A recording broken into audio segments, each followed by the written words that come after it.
kusoo dhawaada qaybta idaacadda Radio Baraarug Media idinku qaybaha kalena gobolka ka gali kara radiobararug.com habeen kusoo gudbino waxa ka dhacayga Soomaalida iyo caalamkaba saaxiibayla ilaa wina ku dhufataan subscribe oo si la gareysaan la waqta saaxiibayla kale ka ugu waaweyn ee hayna dhulka Soomaalida waxa kamid ah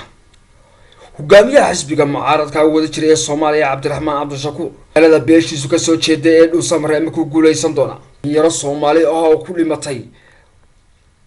xuduudka u dhaxeeya Greega iyo dalka Tuuriga ya xisbiga mucaaradka wada jiray Soomaaliya Cabdiraxmaan Cabdishakuur ayaa shan sano ku qarash gareeyay mucaaradnimada madaxweynaha xilkiisu dhamaaday ee Farmaajo 100,000 iyo dhiig uu shubay sidii uu Farmaajo loo dhaafin lahaa aqalka madaxtooyada fila Soomaaliya ee magaalada Muqdisho ayaa hadda u tartamaya kursiga lambarkiisu yahay 138 ee golaha shacabka Soomaaliya mas'uuliyiinta heer federaal ee maamulka magaalada Dhuusamareeb ee Soomaaliya wasiiro ka tirsan galmudug iyo dadweyne aad u tiro badan ayaa Cabdiraxmaan Cabdishakuur ku soo dhaweeyay deegaanka kursigiisa doorashadiisu taalo ee magaalada Dhuusamareeb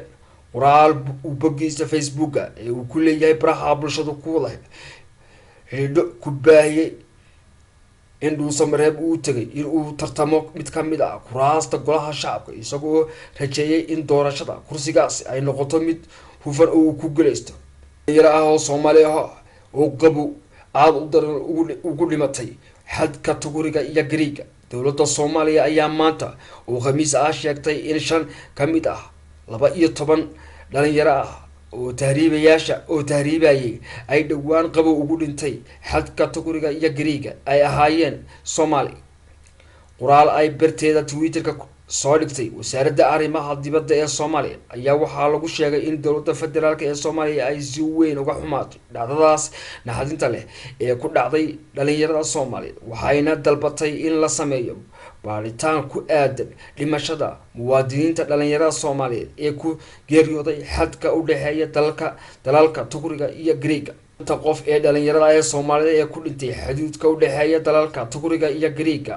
ayaa dawladda Soomaaliya u magacawday oo magacyadooda ku sheegtay sida ay kala yihiin oo kale ay ku sheegtay shanta dhalinyarada ay dhimatay ayaa waxa kamid ah Allah ha u naxariisee Cabdi Mahdi Cali oo ka soo jeeday magaalada Muqdisho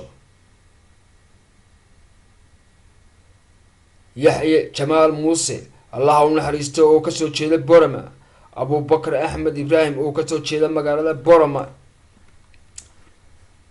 Nasir Suleyman Hassan oo isna ka soo jeeda magaalada Jigjiga Najax Cabdi Ahmed oo isna ka soo jeeda magaalada Jigjiga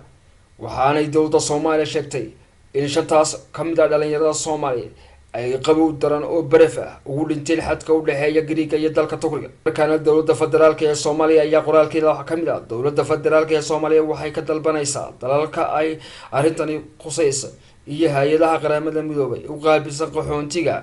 ee UNHCR in ay si degdeg ah u sameeyaan baaritaan ku aadan sida ay muwaadiniinta Soomaaliya ku dhinteen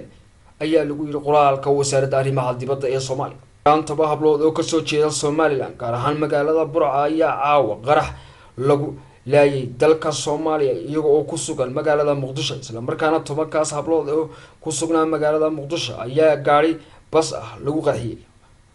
qaraxa hablaha lagu beegsaday ayaa la sheegay inuu isbitaalka Digfer ee magaalada Muqdisho xiligan lagu daweynayo lagu tacaalayo qaraxa iyo dhaawac aad u daran oo ka soo gaaray hablahaas ka soo jeeda Somaliland ee qaraxa lala eegtay xawnta ku daraya in hablaha ka soo jeeda Somaliland 3 kamid ah uu soo gaaray dhaawac culus ay dhamaantood kamid ahaayeen ergooyinkii